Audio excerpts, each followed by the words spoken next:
less than half the speed of traffic, which is the great majority of bikers, right? They have to stay in the far right lane. If we do nothing, bikes and cars will just share the roads. They can do that today. Now, the way we got here is last summer, I went out of my house and turned down Jefferson, and there were all these lines painted all over Jefferson. Anybody notice that? Okay? And so I went up and said, who in the world painted these lines? And they said, well, we're going to put some bike lanes in. I said, really? You're going to completely change the nature of Jefferson? I thought I got elected mayor, but apparently that didn't count. But I said, how many people know this? Well, to their credit, they held some community meetings, but I think the great majority of people were surprised when they drove down Jefferson and saw all those lines. And so I said, you stop. We are not doing anything on that road until I can have a meeting with the community. And here's my question. We've done some really good bike lanes in the city. If you look at what happened on Grand River in Michigan, beautifully thought through and done. We've done some really unthought through bike lanes where it seems like they popped up with no plan. I said, this is it. We're going to stop. We're not doing another bike lane in this city until you can show me what type of bike lane it is, why you're putting it here, and where people are going to ride. And we're going to go have a conversation with the community before we change the nature of the neighborhood. And of course, I love my team, but they were getting ready to do this last November. So can you imagine what would happen? They put the bike lanes in on Jefferson in November. Traffic got squeezed out all winter, and nobody was going to be riding bikes in December and January. Can you imagine how mad you all would have been at me by April? So we said, we're going to come back and do this, and then we're going to make a decision together in May. So here's the problem. Right now, cars and bikes share the same road. And it's a deadly combination. 2016, 2,000 injuries from car-bike accidents, 38 deaths. This isn't just Detroit. This is across the country. And so major cities across America are developing dedicated bike lanes. They are separating the bike lanes from the street in order to cut down the pedestrian injuries and deaths. This is going around the country. It's just going on in maybe with more conversation than we've had here. But here's Chicago, 225 miles of dedicated bike lanes in the city of Chicago. Right? Los Angeles is rapidly expanding their dedicated bike lanes across their city. They're separating them for safety. Atlanta is building one of the major downtown bike lane networks in the country. Even Manhattan, the most crowded streets in America, New York City and Manhattan, have got dedicated bike lanes. In fact, see all those blue lines? Those are dedicated bike lanes in Manhattan because they were trying to cut down the injuries and deaths. And all of these cities, Philadelphia, Pittsburgh, Houston, Dallas, Minneapolis, Newark, Denver, San Francisco, Kansas City, Cincinnati, I go to these mayor's conferences, they're all building dedicated bike lanes in urban areas. This is the conversation. They believe these deaths are preventable. And there's also a younger element that wants the lifestyle of having a choice and not have to drive every place they go. But here's our question. I think it's interesting that they're all doing it. My question is this what we want for Detroit? So, here's where we're going to start. We're going to start in District 4. This will be the first place we're going to have a serious conversation. And on the east side, you said they're challenging. We got some good stuff on the east side, right? I mean, Baldock Park, okay? Beautifully rebuilt. There's a nice asset over there. Chandler Park, with all the work that's been done there, the football field, the walking trails, the tennis courts, and the like. And the only water park in the city is a great water park. Really, almost every child on the east side has had that water park at one time or another. Nice assets. Of course, you also have one of America's great parks on the east side, right? In Belle Isle. And the riverfront, which I remember is a bunch of cement silos and empty buildings, has now been rebuilt for children. And next year, this beach is going to be open on the Detroit riverfront. You can see the cranes working on it right now. These are all assets that you have living on the east side of Detroit. Do you feel connected to all of those assets? That's a conversation I think that we need to have. And then These are the strategic neighborhoods. You know, I told you we're going to get $130 million. So this is the Kirchhoff-Agnes strip we're already doing.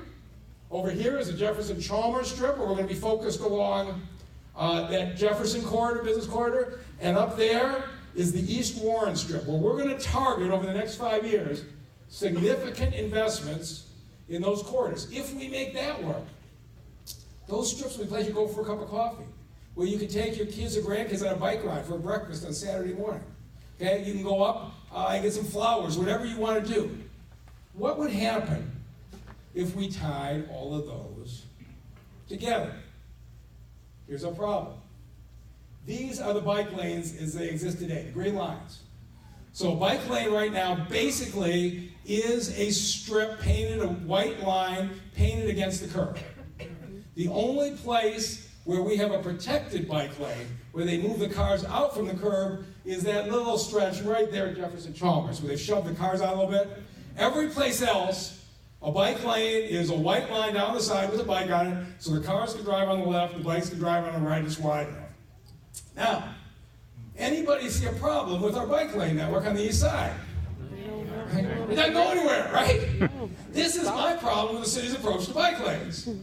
Is we put it here, it doesn't connect to anything. So if you're up in Morningside, you don't have a safe way to get to Chandler Park. You're up in Yorkshire Woods, you're not connected. And so I look at this and I say, I don't want any more bike lanes unless you can show me how they connect the neighborhoods on the east side together. Only then will I go and have a conversation with the neighbors to say, is this something you want? And so here's the interesting thing about bike lanes. They're cheap. I mean, it costs millions of dollars to tear up and repave roads. But a bike lane, you can paint some stripes and some signage. And it's pretty cheap. And if you make a mistake, you can paint over it.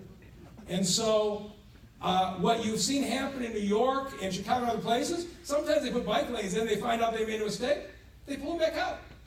They have a conversation. So I said, where would you start? So Ron Brundage is here. Who knows Ron? Okay, 23-year resident of East English Village. All right? These are Ron's bike lanes. This is what Ron wants to do. And Ron's going to answer your technical questions. But Ron believes that this neighborhood in the east side would be better. So he says, first thing we're going to do is put a dedicated bike lane down Warren. Let's connect Morningside and East English Village, Fox Creek, Chandler Park. You could ride your bike lane down to Chandler Park and be connected. Now, east of Cadju, it shows as a dotted line, because there we don't have enough room to paint a separate bike lane. You're going to have to share the road where the dotted line is. But every place from Cadju all the way over to Chandler Park will be a separated, dedicated bike lane. Is this something, if you lived in this area, you'd want to do? Do you want that connection to Chandler Park? Ron says he can do this this summer. And he says, all right. And so let's give you an example. This is the way East Warren looks today. If we do this, it'll look like this. And so what you'll have is 2 lanes going each way. You'll have a separation. You'll have the bike lane here. And then you can see the cars parked here. So you'll have a bike lane there and a bike lane there, all the way down Warren east to Cadju. Is that something that you want? Okay, so we're going to talk about it. Okay, this is why we're going to have a conversation. Then he says, all right. He says, I can do something else. We could extend the bike lane down Alter, so that you could go get a cup of coffee or shopping on what is a growing little retail area. Got a long way to go, but you could connect down. Or if you live down in Jefferson-Chalmers, you could ride up to Chandler Park. And so this is the way Alter would look. This is the way Alter looks today. And this is how Alter would look with the bike lane. So you see the narrow bike lanes next to the car. So instead of the car and the bike being in the same lane, the bikes will be on the right and the cars will be in the main street. It's a very easy thing to paint if that's what you want to do. Then he says, we can do St. Jean and connect that way as well. So you could potentially ride down to that whole Kirchhoff-Agnes area if you wanted. And then the big question, and that's, what do we do about Jefferson? And we know what Jefferson looks like. Here's the problem. We can't do anything permanent with Jefferson right now. Because in probably 2 years, I'm trying to get it a little faster, Waterworks Park is the main water pumping system for all of the state of Michigan. Its water mains are going to have to be replaced. In 2020, I would guess, I want to go 2019, they're saying 2021, I hope we settle on 2020, they are going to tear up all of Jefferson. Now, in the old days, the city would come along in 2018 and fix Jefferson up, pave it really nice. And then in 2020, the water department would tear it up. Okay? We're not doing that anymore. We're coordinated. But that means that Ron is going to pothole patch as best he can for the next 2 years. But for the next 2 years, there's not going to be permanent changes to Jefferson. But if you want us to, we can paint lines. Okay? We can't build medians. I don't know whether that's good or bad. We can't do any of that permanent stuff. We could paint lines. And so here is what the DPW is thinking. What would happen if you connected Jefferson all the way across? And this is something that I want folks to think about. If you live in any of these neighborhoods, now you could get to Chandler Park, Alden Park, a growing Warren commercial strip, a Jefferson commercial strip. If you were healthy and exercise fit enough, you could ride safely to Belle Isle or go to the waterfront. Could we tie all these east side neighborhoods together? Does that make sense for us as a community? And so here's how it would look. Today, you know what it looks like. We've got basically 7 lanes of traffic, 3 driving lanes, a left turn lane, and a parking lane that's half a parking lane, half a driving lane. But basically, we got 7 lanes of traffic today. You could put up a sign that says 35 miles an hour. Nobody going down a 7-lane road thinks it's 35 miles an hour. Okay? And so right now, it is a very fast strip. The police have done a great job. They're always out there ticketing. But right now, if you're going to leave this a 7-lane road, and they're going to fly 50 miles an hour. That's just human nature. Say what you want. Here's the question.